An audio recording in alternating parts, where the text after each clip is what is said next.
Makar Sankranti special तिळाचे लाडू आज आपण इथे बघणार आहे. तिळगुळ लाडू करायला खूप अवघड वाटतात किंवा जर एखादी स्टेप जर त्याची चुकली तर आपले लाडू फसले जातात. पण इथे मी 2 सिक्रेट वापरले, त्यामुळे तुमचे लाडू ठिसूळ होणारच. तसेच हाताला चटके न बसवता आपण इथे 5 मिनिटात हे सर्व लाडू वळून घेणार आहे. बघू शकतात लाडू किती छान असा ठिसूळ झालेला आहे. तसंच आता आपल्याला साहित्य घेताना सुद्धा व्यवस्थित प्रमाण घ्यायचे, त्यामुळे आपले लाडूचं प्रमाण जर व्यवस्थित असलं तर लाडू फसत पण नाही. तर आता बघा, 1 वाटी मी गूळ घेतलेला आहे, त्याच वाटीने 1 वाटी तीळ घेतलेली सफेद. आता हे प्रमाण बरोबर आहे, तुम्हाला 1 वाटीचंच प्रमाण करायचं आहे. ज्या वाटीने आपण तीळ घेतले त्याच वाटीनं गूळसुद्धा घ्यायचा आहे. आता आपल्याला इथे कढईमध्ये ही भाजून घ्यायची. भाजल्यामुळे त्याचा खमंग असा वास येतो. तसेच तिळाचे लाडू खायला सुद्धा अजून रुचकर बनतात.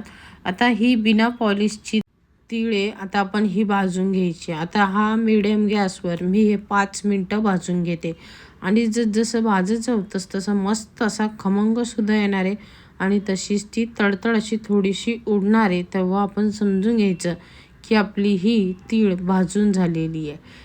तीळ भाजल्यामुळे त्याची चव तर वाढतेच आणि हे टिकायला सुद्धा जास्त दिवस टिकतात. अशीच जर कच्ची वापरली ना तर त्याची चवसुद्धा येत नाही आणि टिकायला पण पटकन खराब होऊ शकतात. असे लाडू तुमचे महिनाभर लाडू टिकू शकतात. आता बघा, इथं मस्त अशी खमंग आपली सफेद तीळ भाजली. एका ताटामध्ये ती आपल्याला थोडीशी थंड होण्यासाठी साईडला ठेवून द्यायची आहे. नंतर त्याच कढईमध्ये आपल्याला अर्धा चमचा तूप घालायचे आणि मिडियम गॅस करायचा आहे. गॅस मात्र इथे फास्ट करायचा नाही आहे. कढई तापली होती त्यामुळे तूप लगेच वितळलेलं आहे. आता आपल्याला यामध्ये गूळ घालून घ्यायचा आहे. गूळ घालताना मात्र आपल्याला हा चिरून किंवा बारीक करून घ्यायचा आहे, म्हणजे तो पटकन मेल्ट होईल. जरा तुम्ही अख्खा तुकडा जर टाकला तर तो वितळायला खूप वेळ लागेल. तर मग आता हा आपण बारीक करून घेतलेला आहे. यामध्ये बघा मी थोडंसं पाणी घातलेलं आहे, म्हणजे आपला गूळ पटकन मेल्ट होईल आणि लवकर याची प्रोसेस होईल. आता इथे आपल्याला मात्र गॅस कमी गॅसवरच आपल्याला हे करायचं आहे. इथे गॅस फास्ट करायचा नाही आहे. आपल्याला जास्त पाकसुद्धा बनवायची गरज नाही आहे. इथे कुठल्याही पाकाची आपल्याला गरज नाही. बघू शकता तुम्ही, फक्त गूळ व्यवस्थित वितळून घ्यायचा आहे. आता हा मी 2 ते 3च मिनटात हा गूळ वितळून घेतलेला बघा आणि तुम्ही बघू शकता पातळ असा गूळ आपला मस्त तयार झालेला आहे.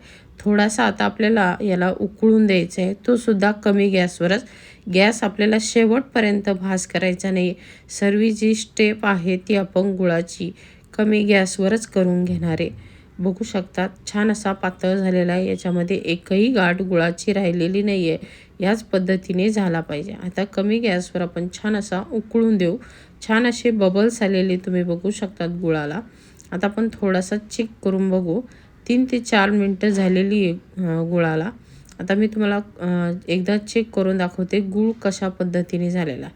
आता थंड पाणी घेतलेले, त्यामध्ये आपण थोडासा पाक टाकून बघितला तर अजूनसुद्धा तो तयार नाही झालेला. अजून 1 मिनटं आपल्याला हा शिजवून घ्यायचा आहे, तो सुद्धा कमी गॅसवर. आता 1 मिनटानंतर मी तुम्हाला लगेच दाखवते हा कशा पद्धतीने तयार होतो.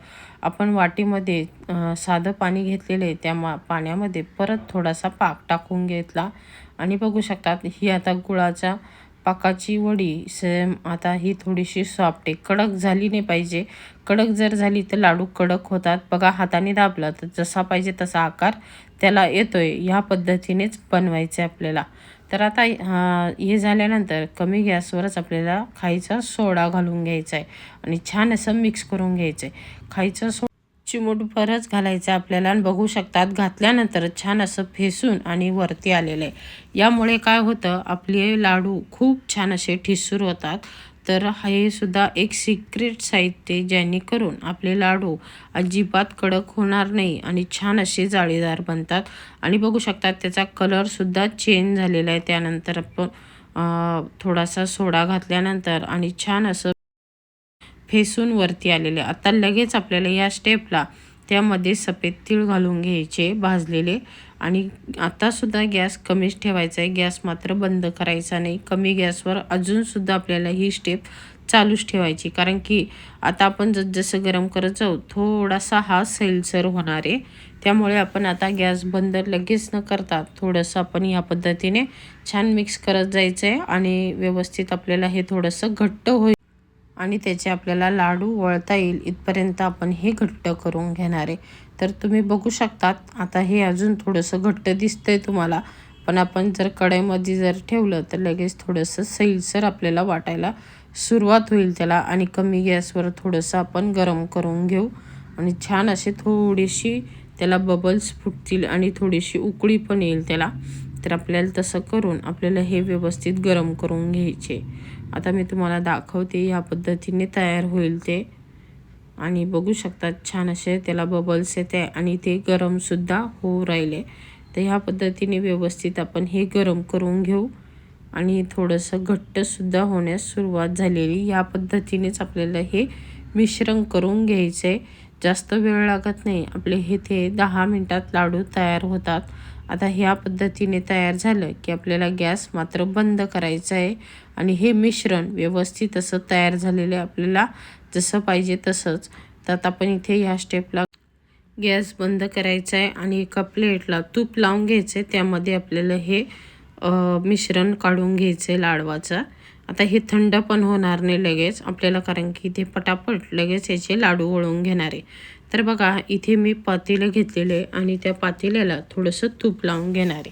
त्यामुळे काय होईल आपल्याला याच्यामध्ये पटापट लाडू वळले जातील आणि हाताला चटकेसुद्धा बसणार नाही. मी तुम्हाला दाखवते आणि चमच्यालासुद्धा तूप लावून घ्यायचे, म्हणजे आपण जे मिश्रण घेऊ ते सुद्धा चिटकणार नाही भांड्याला आणि व्यवस्थित हे लाडू वळले जातील. बघू शकतात आता हे आपल्याला यामध्ये घालून घ्यायचे, छान असं गोल गोल फिरून घ्यायचे पातीला आणि तुम्ही बघू शकतात लाडूचा मस्त असा आकार येतोय आणि हाताला चटकासुद्धा बसत नाही. ह्या पद्धतीने लाडू करून बघा, खूप पटपट लाडू बनले जातात, वळले जातात. फक्त 5 मिनटात हे सर्व लाडू आपण हे वळून घेतलेले बघा. आकारसुद्धा मस्त आलेला आहे बघा, छान असे गोल आकार आलेला आणि व्यवस्थित दिसतोय तसंच छान अशी चकाकीसुद्धा लाडवाला आलेली आहे. आता आपण ह्या पद्धतीने बघू शकतात ह्या चमच्याच्या प्रमाणे आपल्याला माप घ्यायचे, पातेल्यात टाकून फक्त गोल गोल आपल्याला हे फिरून घ्यायचे. जसं फिरेल तसं पटापट पटापट फिरवायचं आहे आणि लगेच याचा छान असा गोल आकार तयार होतो आणि थोडासा आपल्याला हातावर घेऊन फक्त गोल आकार देऊन घ्यायचा आहे. बघू शकतात आणि पटकन असा आपला लाडू तयार होतो. मस्त बोटावर असा खेळावा असा लाडू आपला इथे तयार आहे. बघू शकता ह्या पद्धतीने पटापट तुम्ही लाडू बनवू शकता. जास्त वेळसुद्धा लागणार नाही, तसंच हातालासुद्धा चटके बसणार नाही, कारण की हे मिश्रण खूप गरम असतं. गुळामुळे त्या हाताला खूप चटके बसतात आणि लाडू पटापट वळले जात नाही. पण तुम्ही बघू शकता तूप लावलेले भांड्यालासुद्धा हे मिश्रण चिटकत नाही आहे आणि व्यवस्थित हे लाडू गोल पटापट वळले जात आहेत. तसेच आपण हे लाडू सर्व वळून घेतलेले बघू शकतात. अप्रतिम असे दिसत आहे, तसेच चवीलासुद्धा खूप मस्त झालेले. घरी हे नक्की ट्राय करा आणि ह्या मकर संक्रांतीला तुमच्या घरी नक्की ट्राय करा. हा व्हिडिओ आवडला असेल तर लाईक, शेअर आणि कमेंट करा आणि अजूनपर्यंत सबस्क्राईब केले नसेल तर सबस्क्राईब करा. मी एक लाडू तुम्हाला तोडूनसुद्धा दाखवते. बघू शकतात छान असे ठिसूर असे लाडू आपले इथे तयार आहे आणि पूर्ण व्हिडिओ बघितल्याबद्दल धन्यवाद.